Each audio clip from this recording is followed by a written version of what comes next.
Welcome back to the lounge. I'm Steve. I'm Bob. We're the Bourbon Brothers. Today, we're going to talk to you about a couple different spirits that we got at a local establishment called On the Rocks. On the Rocks. And interestingly enough, the gentleman that owns the place name is Rock. Imagine that. What a coincidence. Yeah. Cool little establishment. You pull up and you're thinking it's just a liquor store. But then you go in and you start asking some questions. They asked us if we wanted help. He came out from behind the counter, was very willing to point us in the right directions that we wanted to go.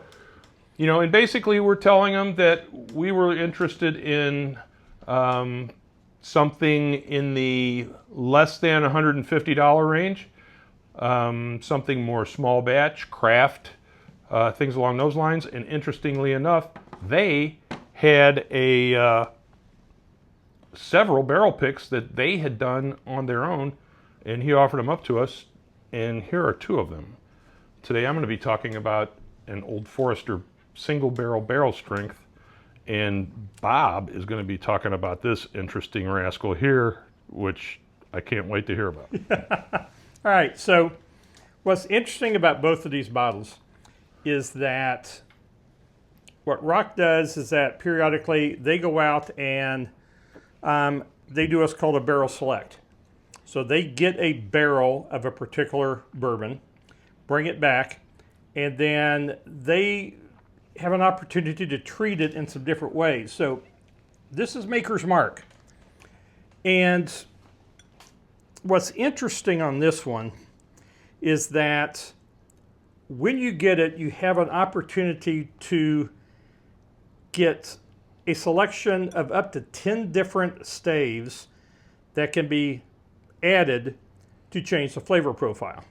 And so each barrel is going to be a little bit different. So what we picked up today from On the Rocks is it's a Maker's Mark private selection, but it's going to be different than any other Maker's Mark private selection that you might buy elsewhere. So in this particular one, the stave profile is Baked American Pure, Seared French Cuvée, Maker's Mark 46, Roasted French Mendiant, which I had to look up.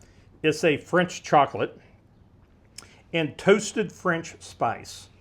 So those are the 5 staves that Rock decided to put in this.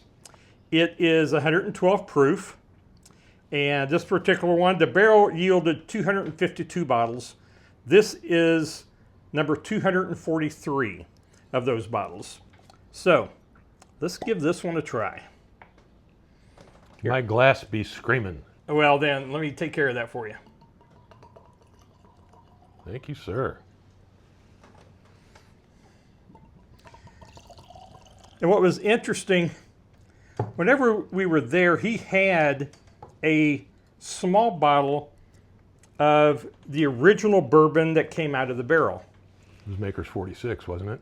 I think so, and it was a completely different color than what this is. A much lighter caramel tone to it.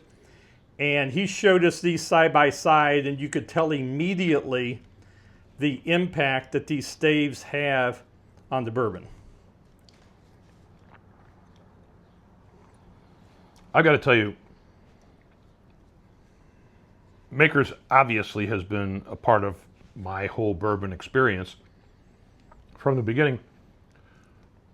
And I've never been a huge fan of just drinking Maker's neat like I do everything else, just because of the amount of heat on the back end of it. For me, it was a little overwhelming. But this is spectacular. I mean, it's like they've taken the heat down just enough to where it's got a really nice flavor to it, and I could sip this all day long.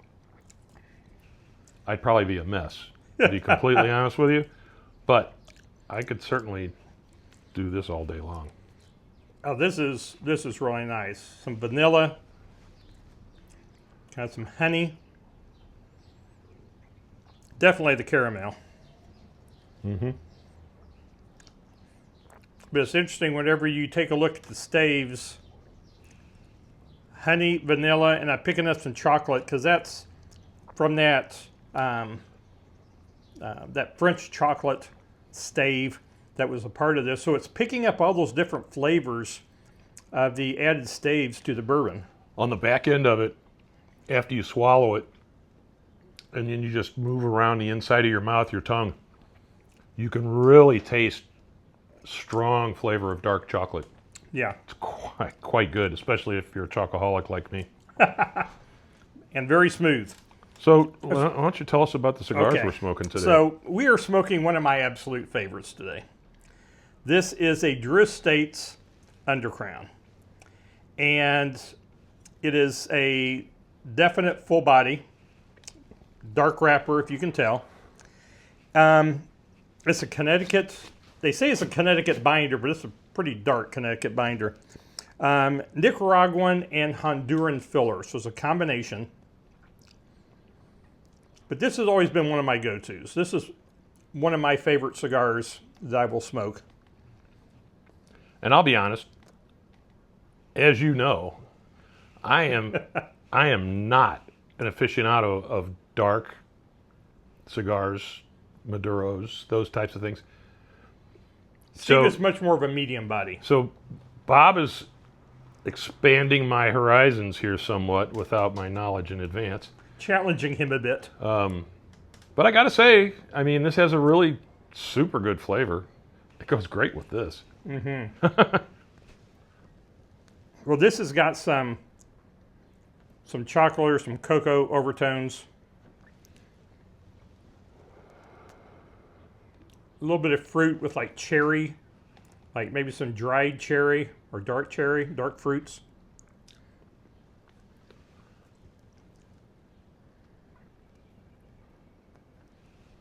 This to me would be a cigar you could smoke like along with a glass of this Maker's as an after dinner. Yeah. Yeah, the darker wrappers are, you definitely want to have eaten something, unless you are just a hardcore cigar person that can handle that. But for me, the darker the wrapper, you get into Maduros or the double or triple Maduros. I definitely have to have had a good meal prior to smoking these.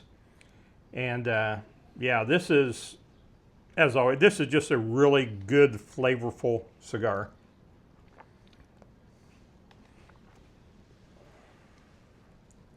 Yes, very nice pairing. So, Steve, Yes, sir. tell us about what you brought today. Well, I think we're both in for a treat. This is going to be something that neither of us have tasted before. And again, it's from On the Rocks. And it was one of the ones that Rock suggested to us. This is Old Forester single barrel strength. So, barrel strength. That means that what you're getting is coming straight out of the barrel. It's not watered down in any way, so it's got a higher proof. This particular bottle came from a barrel that was in warehouse number 1 on the 7th floor. All right. Now, what difference does that make? Well, the difference it makes is that as these barrels are aged in a barrel house, they might start on the top floor, they might move them to the middle floor, they might stay on one floor the entire time. This was on the 7th floor the entire time. So on that 7th floor, that barrel experienced all the changes in atmosphere that occurred on that floor. So changes in temperature, changes of season,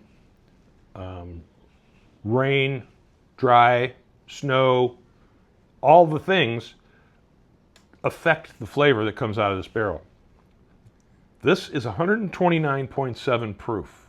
All right. So this is what you would refer to as hot. We're going to give this a try and just see how hot it is.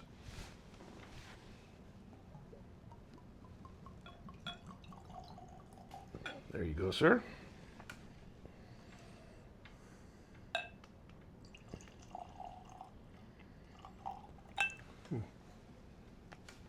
So they tell us that this is, well, the history, first of all. It's distilled in Louisville, Old Forester Distillery, Warehouse 1, Floor 7. When Old Forester first started doing single barrel, they were actually the first distiller to do it. So this is the first single barrel that was done since the Bottled and Bond Act of 1897. The Bottled and Bond Act, we'll explain that to you at a later date, but stay tuned for that. 70% corn, 18% rye, 10% malted barley. Advertised with a taste of intense caramel, vanilla, ripe banana, cinnamon, clove, and oak. They describe it as a dessert bourbon. There's definite oak. that proof point, you take a sip of this, and my mouth almost immediately just dried out because of the alcohol content. I don't mind that, but you could definitely tell.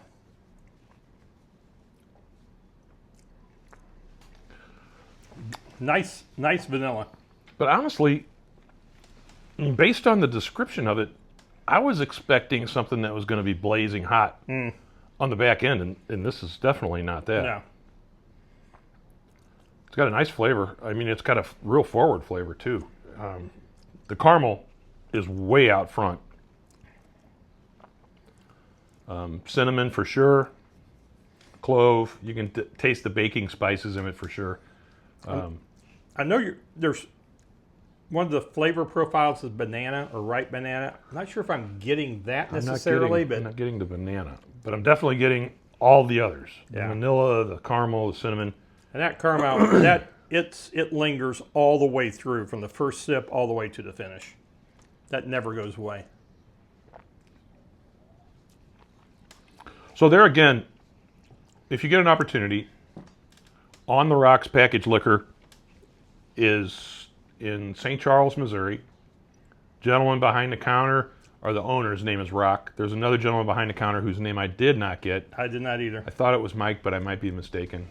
But very good people, nice store, great selection.